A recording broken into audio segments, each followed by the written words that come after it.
Good morning, ladies and gentlemen. Welcome to my new video. This is your boy AJ speaking. He's back in the house, well, only for today. I'm extremely busy nowadays with my new job and other activities I'm doing. So it only seem to have time to do videos on the weekends. There's a lot to catch up on. A lot of stuff has been happening throughout the week, and I'm gonna go through it today. It's a packed show, guys. And without further ado, let's not waste any more time. Let's get on with it. I'm going to start with Zelensky coming to UK, and I'm going to talk about this, but I'm going to show you a quick video, and I'm going to show you here, then I'm going to talk about it.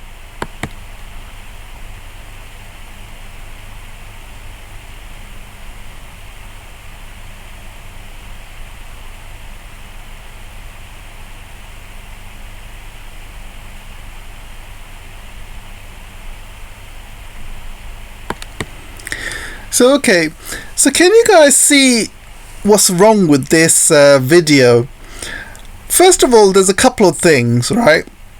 I mean, when I was a school child and I went to meet a member of the royal family, it was actually Princess Diana at the time, and I was taught how to behave when you meet the member of the royal family. Even though I was a kid, I still had to dress up as a suit. And these are strict guidelines whenever you go to meet a member of the royal family. And you can see the dress code for meeting the Queen is super strict. And I'm sure meeting the King is just as strict. And just to give you a guideline, if you were invited to the Buckingham Palace during the day, you would need to wear something formal, but not as formal as a black tie, something similar to what you would wear to a wedding. So this guy comes in wearing his green uniform that he always wears, and he comes to meet the King like that. And secondly, he doesn't even bow to the King. He makes a small head movement when he comes in, but that's about it. When you bow, you're supposed to make it obvious you are bowing, because is that showing the respect to the royal family. He has shown no bow. He's showing no respect coming to UK, and this is how he comes in. It's like somebody you don't like comes into your house and starts taking pee in your kitchen, for example, without even going to the toilet. He's peeing on your plates, peeing on your glasses, and then you're expected to drink from it or eat from those plates afterwards. This is exactly what he's doing. This guy's coming into Buckingham Palace, peeing all over Buckingham Palace, peeing all over King Charles. He's actually taken the actual PISS. I'm not kidding here. He's insulting not only the royal family but British people.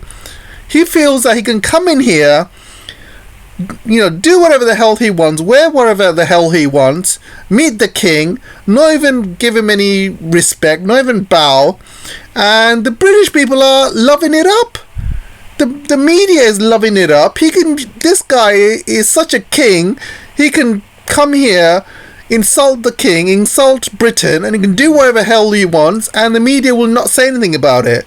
Not one article I've seen, not one article basically talks about how he's insulting the King. Not one.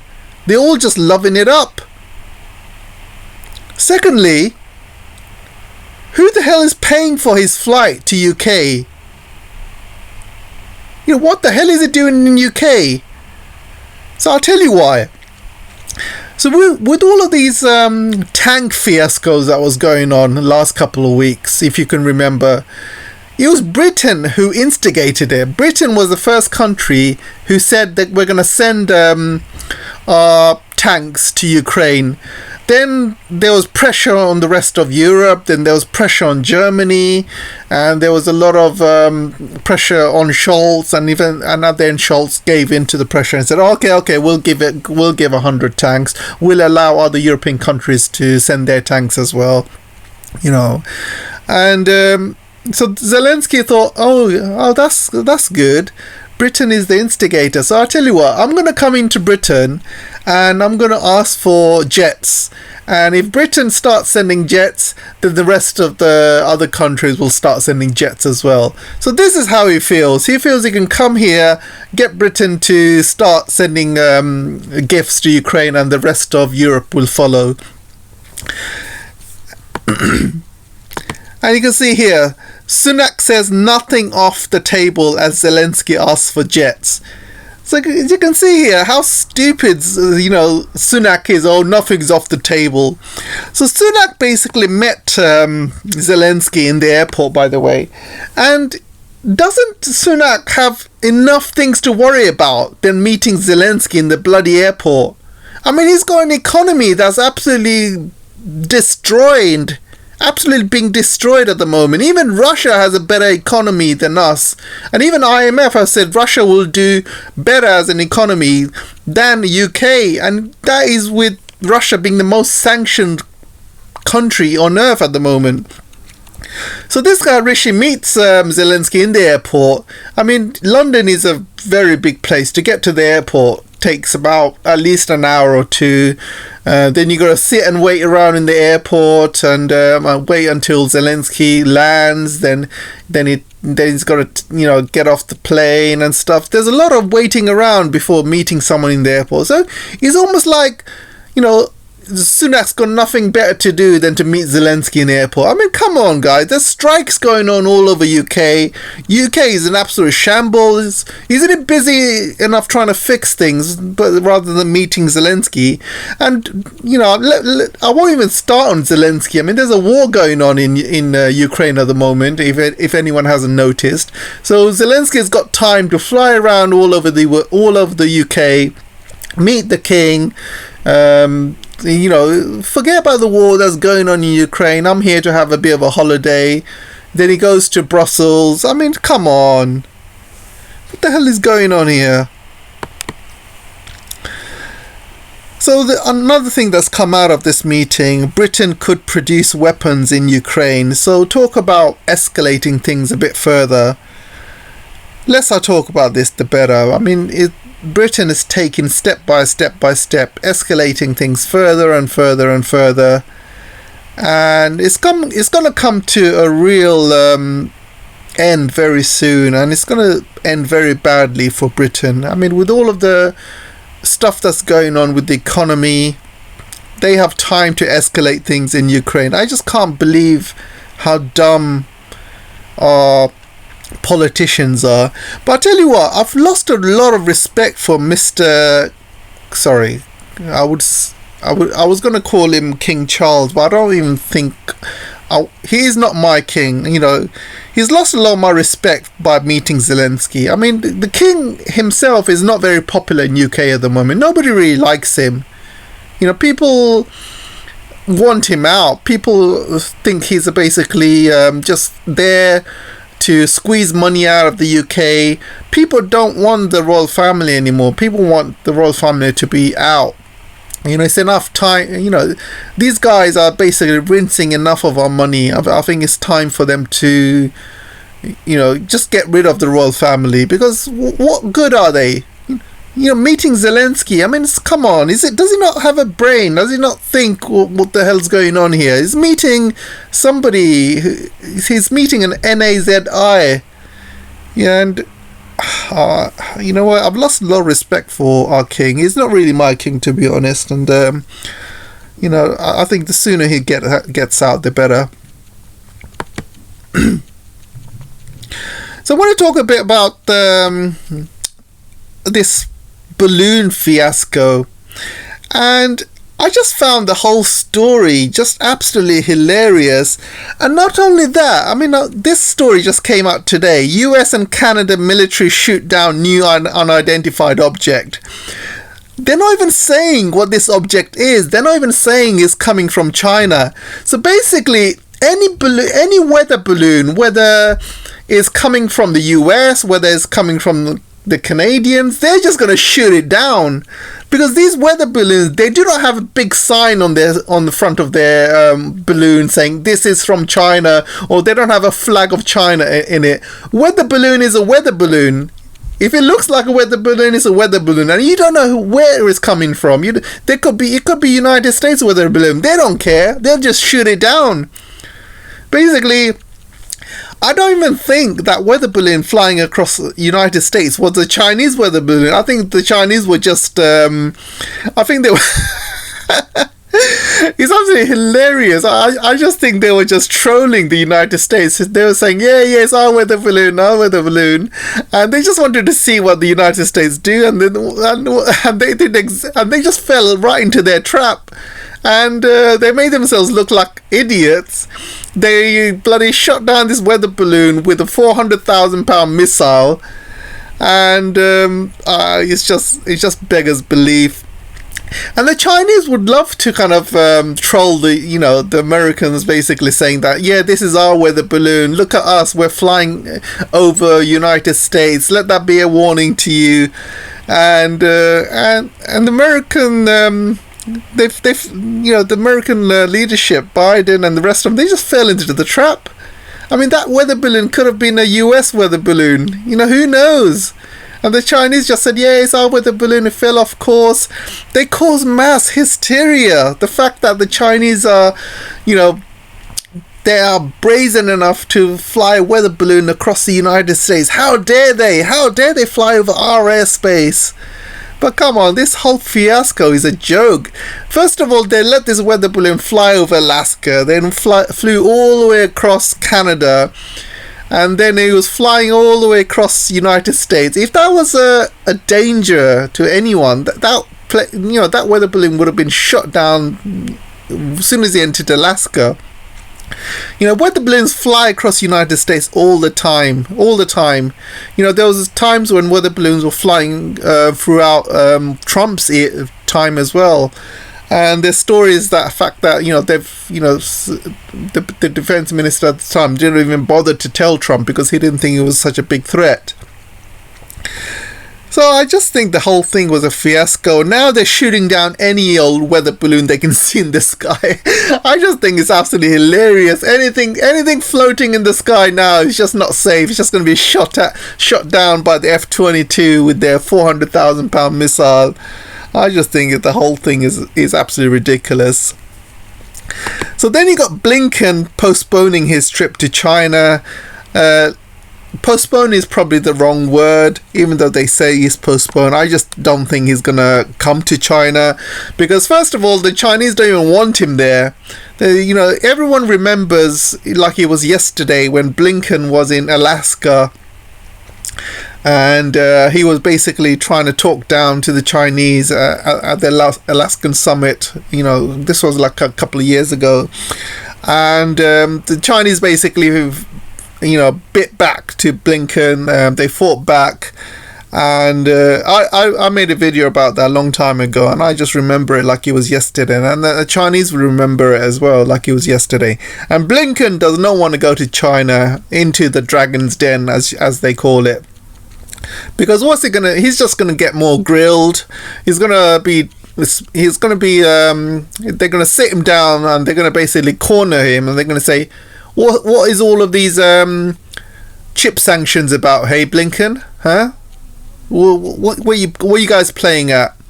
And what's this game about this weather balloon? What are you guys playing at? They're just gonna surround him and pressurize him, and they're gonna be talking about what are you guys planning with Taiwan? What were you guys thinking of doing with Taiwan? And Blinken's just going to get it left, right and sinker. And he does not want to go to China. And he's just made any excuse to postpone it or cancel his trip. So he used this balloon thing to basically cancel the trip. But the Chinese don't even really want him. They don't even like him. They don't even care if he comes to China or not. It's just... they just knew something like this would happen. And United States have basically put more sanctions on the Chinese as well. I just think, these sanctions they've come to a point now where China does not even care anymore. It's the same way as all of these 10th round of sanctions coming from EU to Russia. There's going to come a point when sanctions don't even work. Then you can put sanctions after sanctions after sanctions. They're just not going to work anymore. Like if you put any more sanctions in Iran, do you think that's going to make a difference? If you put any more sanctions on North Korea, do you think that's going to make a difference? There's going to come a point when none of these sanctions work, and again, these sanctions have shown what's happening in Russia, and even to an extent what's happening in China and Iran. The sanctions don't work, and eventually all you're doing is pushing that country finding its own way forward, and they're less reliant on you. They buy less of your products, so your business at the end of the day suffers, not theirs. Their industry, they come up with a way to bypass these sanctions. They have build up their own industry, and they move forward as a country, and only people that it hurts is the countries that place the sanctions. And the perfect example is what's happened to Europe with all of these ridiculous sanctions boomeranging on them, and it just doesn't work, guys. Absolutely not. So I'm going to talk a bit about Alanina Baerbock here. And she, obviously, when she mentioned that she's having a war, or they're having a war with Russia at the time, it caused a huge amounts of uproar. And the Germans were basically saying, "Oh, this is Russian propaganda," even though that she said it and she's in camera saying it. They're saying, "Oh, this is Russian propaganda." The German press are so stupid, man. I mean, come on, these are just so dumb. So Alanina Baerbock has recently admits she made a blunder, and not only that, she even insulted the African Union as well, because what she did basically she came up with a tweet, right? And this is their tweet. So this is the tweet that the foreign minister. It's coming from the German Foreign Office, but she's in charge of all of that. So the Russian Foreign Minister Lavrov is in Africa not to see.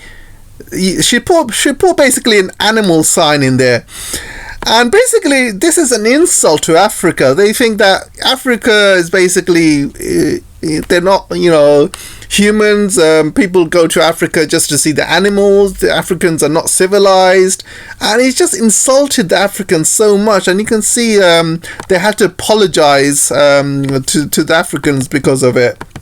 And you can see the African Union is angry at the Federal Foreign Office after the leopard joke politics and things like that. It's just the German government is an absolute joke, guys, an absolute joke, and the media as well. It's just so dumb. So this brings me to the Nordstream stuff that's happening as well. And as you know, that great reporter which released this massive story of the century, that it was the US that actually blew up the Nordstream, and he basically came up with a great report.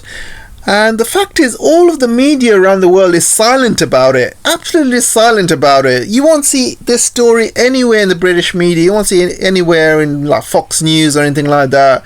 Because this is such a sensational story. But everyone's just silent because they know, the media is basically controlled by the government. And, if you dare to speak about that story, then you as an editor will basically get the sack.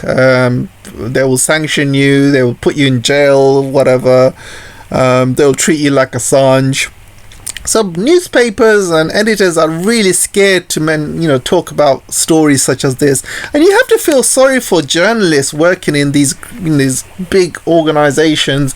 They're stuck in an office and they're basically given a draft to write. They're not even allowed to write. Sometimes the article is basically written for them and they just have to put their name on it, and that's it. They're basically stuck in a little office, shitty pay, and basically if you don't do as you're told, you get kicked out of the job. So it's a really sad life to be a journalist in the West at the moment. But this particular journalist, Seymour Hersh, who's basically a prize winner, he is basically brave enough to come out with a story like this. And I'm pretty sure that the United States will probably they've been trying to smear his name for years now. But I think right now he's going to be on the target, same as Assange was on the target, and they'll find something to get him back with. But the big story of the day is, why is Scholz silence in all of this? I mean, this guy, this liver sausage, basically allowed United States to destroy its infrastructure, its economy, and this guy Scholz is basically still towing the line, as they say. He's an absolute, I don't want to be. I really want to say these words, but I really do not want to be demonetized in YouTube and stuff. But you can imagine the kind of words I'm gonna say. But the word is basically, I'm not gonna say it. But when there's two types of people in this world, you have the Marxist and the sados, sadomasochism and all of that stuff. So obviously you have Scholz there in the little corner with a ball in his mouth and being ordered what to do by Biden, and Biden's with his whip, and Scholz is doing everything that Biden wants him to do. And I'm not going to go any more further, it gets really X-rated, but you know what I mean. Scholz is an absolute embarrassment. It's an absolute embarrassment to German people. I mean, where is the spine? Where is the spine of Scholz? Where is the spine of German people? Germany's economy is absolutely being destroyed by this guy, and Germany's been absolutely embarrassed. And it's all thanks to Scholz and his other governments and green parties and what have you not. So another thing that's failed is the EU price cap for Russian oil. And everybody knew that's going to fail, and Russia did warn that they're going to cut output. And I trade a lot in the oil market as well, and I watch the market. As soon as the Russians basically said that they're going to cut output by 500,000 barrels, oil prices just shot up, absolutely shot up.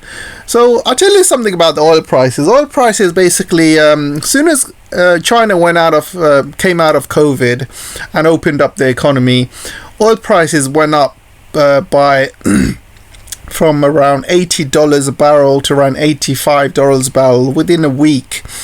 And then obviously there was the Chinese New Year, and everybody knows China celebrates New Year for at least, it takes about 2 weeks for them to celebrate. Then you have the Lantern Festival at the end. So 2 weeks the oil market was going down, and it went back down to around $73 a barrel. And now, obviously, Chinese New Year has finished. The barrels, the price started going up again.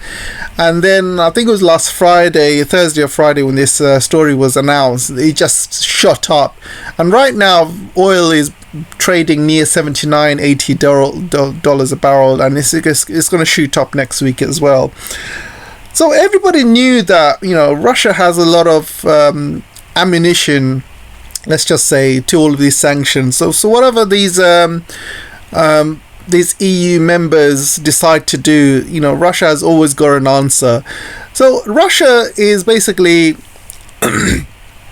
getting more money by selling less oil, and in the end of the day, who the hell is winning at the end of the day? It's Russia that's winning, because if oil prices continue to rise, Russia has to sell less oil and they still make more money, and this is what happened with gas, and this is exactly what's happening with oil with Russia. So they're going to make money regardless, and the only people that's going to be suffering are the Europeans, who have to pay more for Russian oil.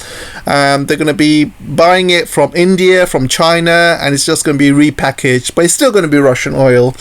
So these European lawmakers, they have no idea how the oil market works. They have no idea how their sanctions work, and they must be looking at themselves thinking they're really dumb, and they must be really thinking, what the hell do we do now? I mean, how dumb can you get? Seriously, how dumb are these guys? So obviously you had the the quakes happening in Turkey and Syria. And I remember when the quakes first started happening, and I was looking at the BBC, and in the beginning, all I could see is BBC saying these quakes are happening in Turkey. No mention of Syria, whatsoever. And it was the same across all Western papers, and even American news channels were talking about Turkey. None of them were talking about Syria, none of them. And then suddenly, slowly, Syria started creeping in. And then they realize, they can't send aid to Syria because the US has basically sanctioned Syria to death. And so a lot of countries have been asking for US and the West to kind of release these sanctions so they can go in and aid can go in. And there's people in UK as well. Europeans are not even helping Syria, guys. I mean, I've not seen anything like what's happening into Ukraine. You've seen at the time there were so many posts in Instagram, people asking to kind of donate. There was TV programs, there was adverts everywhere, please help donate to Syria. None of that. They don't care what's happening in Syria. They don't really care. The only statement I saw coming out of UK is, we will help Syria if they ask for it. Well, of course, people don't need to ask for help. If there is, you just know you just know they need help. Like, for example, if I was walking down the street and I see someone get run over by a bus, am I gonna stand there and say, I'll wait for him to tell me if he needs help or not? Obviously, I'm going to go there and help him, right? I'm not going to sit around waiting for permission for the guy who got run over to ask me, can you help me, please? I'm dying. I'm not going to wait for that, am I? It's the same thing. It's just really, really dumb and stupid. And they've still got sanctions on Syria. I think I've read today that they've released some sanctions, but not all the sanctions. So, the fact is, they don't really care about what's happening in Syria, guys, and I just feel really, really bad, not just for Turkish people, but also for Syria, because this quake has shown who your real friends are, and it just shown, humanity the way it is, and these humanitarians who feel that they care so much about Ukrainians and stuff, they don't really give a crap about any Syrians, whether they die or not. And it's just really sickening, absolutely sickening. So these oil companies are basically taking UK for a ride at the moment. They have been smashing the profits, 100 billion, 200 billion. They're making so much money. While the British people are suffering, they have to pay more for their gas and electricity. People's electricity being cut off. People are being forced to pay for prepayment meters, and they can't afford prepayment meters. Poor people are really suffering in UK, and it's really, really getting worse. They are now saying that they're going to shut down the lights of skyscrapers in London because they cannot afford the energy, and they're going to save the energy bills. And it's a really sad state that these oil companies are getting away with making billions and billions, millions, while the rest of UK are just suffering. And the gas prices have been going down as well. Gas prices went down a lot pre-war levels. However, people are still paying very high costs for the electricity. They're still paying very high costs, and they're still paying a lot of money to these energy companies. They're basically not putting any of these savings to the customers now, because the gas prices have gone back to the low levels, but again, these bills are still remain high. So everyone's been taken for a ride in UK, and nobody's really doing anything about it. Good on you, UK, very good. And when I saw this report about the UK expected to be the only major economy to shrink in 2023, I just laughed off my head. So I want to show you this report here, and you can see Germany is not going to be doing good. Germany's obviously economy is going down. But look at UK compared to all of the other powerful countries around the world. UK's economy is going to be shrinking. And when I saw this, I laughed because compared to Russia, Russia is the most sanctioned country on earth at the moment ever. And even Russia's going to be doing better than UK.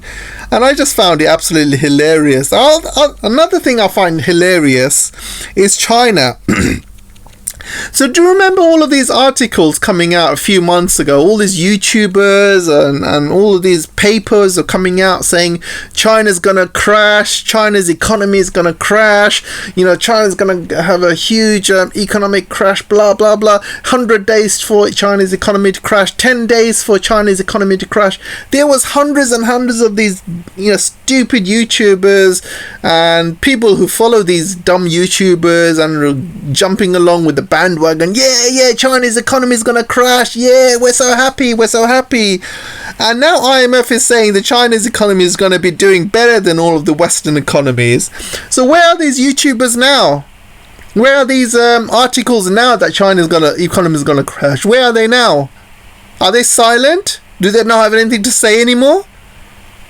People that follow these YouTube channels and comment and say, I can't wait for Chinese economy to crash and stuff like that.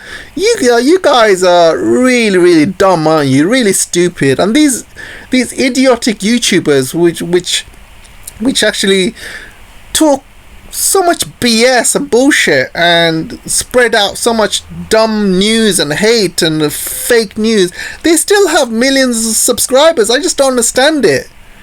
If I was a subscriber to a YouTube channel and he lies like that and he comes up with all this false information and false predictions, I'm not gonna carry on supporting this guy. I'm just gonna basically de-support him and subscribe to a different channel. I wouldn't allow myself to be lied to like that. I mean, it's just, how can these guys just get away with it? I just don't know, guys. Anyway, back to UK, and I just think this is just absolutely hilarious, and the people in UK are just in shock at the moment. I've seen a couple of articles and people talking about it. They just shocked that how Russia is doing better than UK. I just find it so funny. Sunak has gone hiding. He's not really even talking about it. The only time we've seen Sunak is when he went to greet Zelensky in the airport. Apart from that, he's just gone missing because there's strikes going on everywhere around UK at the moment. And this guy Sunak, he's a dead man walking. He's not going to last another few months, I would guess. Well, unfortunately, there's nobody else to take over, so he's just gonna sit in his seat and pretend all is well, meeting Zelensky time to time and escalate things with Ukraine and to try and take the heat off himself. Anyway, let's move on. And you can see here, UK's economy shows zero growth in the final quarter of 2022. So again, UK has got himself to blame. These are all UK's policies over the last 10 years or so. When Boris was in power, basically the Tories, they have absolutely destroyed the UK. When it came to Brexit, when it came to the COVID money printing, the billions and billions they printed money, all these ridiculous sanctions on Russia. There's too many to name, guys. There's too many to name. This has been a systematic step-by-step destruction of UK, and people in UK, they're just sitting there and taking it. Nobody's out in the streets. It's just ridiculous how people have been so dumbed down in UK. They just don't know what's going on. So every day I see these bad news here. You can see UK lost out on 320 million AstraZeneca factory. Hunt is disappointed, apparently. I mean, why is it disappointed? I mean, come on. Who in their right mind is going to come to UK and invest in UK? Which company is going to do that? When you look at the economic figures of UK, any company that invests in UK must be really stupid, because it's just going to end up losing money. So he's disappointed apparently. So again, like I said, Britain is on its way down. Companies are moving out of UK. No company is going to invest in UK. So things are not looking good at all. So you have Ukraine basically demanding Biden to sanction India and China for handling Putin energy lifeline. So you can see that the 10 rounds of sanctions haven't really stopped Russia. Russia's economy is getting better and better. Basically Ukraine is getting frustrated, Zelensky is getting frustrated, and now they're basically asking for Biden to sanction India and China. Well, go ahead, see if these sanctions work. The sanctions obviously hasn't worked against Russia, so why do you think sanctioning India and China will do any different? So I'll tell you what, if they dare to sanction India, that's it. America can say goodbye to India in many, many ways. India will say, F you guys, and they will just, basically start making more relationships with Russia.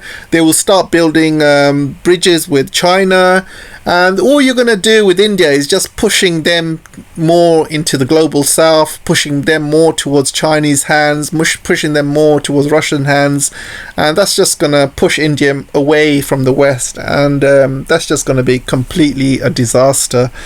And China, I mean, come on, you can dare to sanction China, but nothing's going to happen. China don't even care. China has got in a lot of sanctions from United States, and again, these sanctions so far are just going to hit a brick wall. They're not going to affect China much. They don't really care. China will probably sanction the United States back, and it's just going to hurt the United States even more. So it's just not going to work, and Ukraine, as you can see, is getting desperate now. They're asking for sanctions to India and China. So talking about India, I'm coming up to the idiot of the day today. And the idiot of the day today is Palki Sharma. Yes, she's back. And people don't really realize this, but Palki Sharma was sacked. She was sacked from WION because she was spreading so much anti-Chinese hate, and her stories were absolutely ridiculous that WION became a laughing stock. Gravitas and WION became a laughing stock in the West. People, even in the UK, were basically thinking that WION is a joke channel. It's not really a news channel. It's basically a joke channel. And she got sacked from WION. Well, but guess what? First Post basically got hold of her and got her in their news. And again, she's back to her usual tricks again, guys. Absolutely back to her usual tricks. And I want to show you what she says this time. And it's so funny. Listen to this.